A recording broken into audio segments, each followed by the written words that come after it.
Indonesia Fintech Society (IFSOC) menyambut positif reformasi di sektor keuangan dengan bergulirnya Rancangan Undang-Undang Pengembangan dan Penguatan Sektor Keuangan (RUU PPSK). Reformasi sektor keuangan diperlukan untuk meningkatkan kapasitas klaster fintech yang semakin berkontribusi pada perekonomian nasional. Ketua Steering Komite IFSOC, Rudiantara, memaparkan bahwa diperlukan instrumen hukum yang relevan untuk memenuhi kebutuhan sektor keuangan saat ini, salah satunya merespon perkembangan teknologi. Semakin melebarnya jarak antara inklusi dan literasi keuangan menjadi tantangan dalam pengembangan sektor keuangan ke depan. Indeks inklusi keuangan di Indonesia juga masih relatif rendah apabila dibandingkan dengan negara-negara berpendapatan rendah dan rata-rata dunia, kata Rudiantara dalam keterangan resmi, Kamis, tanggal 27 Oktober tahun 2022. Nah, ini terkait dengan RUU P2SK atau PPSK. Ini sebetulnya ini yang kalau kita lebih dikenal sebagai Omnibus Law sektor keuangan. Ya, karena apa? Karena selama ini kan legislasi bahkan undang-undang di sektor keuangan ini sudah lama. Itu yang terbaru bahkan dibuatnya tahun 99, revisi dari tahun sebelumnya gitu.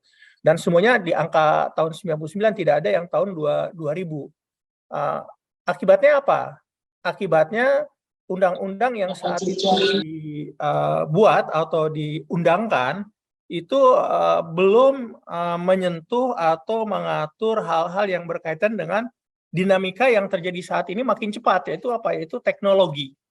Ya, jadi itu yang menyebabkan salah satu menurut IFSOC, mengapa kita harus melakukan revisi atas undang-undang yang berkaitan dengan sektor keuangan. Ada undang-undang berkaitan dengan perbankan, ada undang-undang berkaitan dengan asuransi, undang-undang berkaitan dengan pegadaian, pasar modal, dan lain sebagainya. Ya. Dan akibat ketiadaan, katakanlah, rujukan yang berkaitan dengan masalah berkaitan dengan pengembangan teknologi ini, sehingga kita juga menjalankannya yang berkaitan dengan teknologi keuangan, layanan teknologi keuangan, atau kita kenal dengan fintech, kadang-kadang tergagap-gagap gitu loh. Nah, contoh salah satunya adalah yang paling menjadi rame, menjadi polemik ya di dunia saat ini adalah di Indonesia juga adalah masalah mengenai kripto. Apakah kripto sebagai alat tukar, apakah kripto sebagai aset ya. Nah, sekarang diwadahinya sebagai investasi oleh karenanya dijalankan perdagangannya melalui Bapepti. Ya.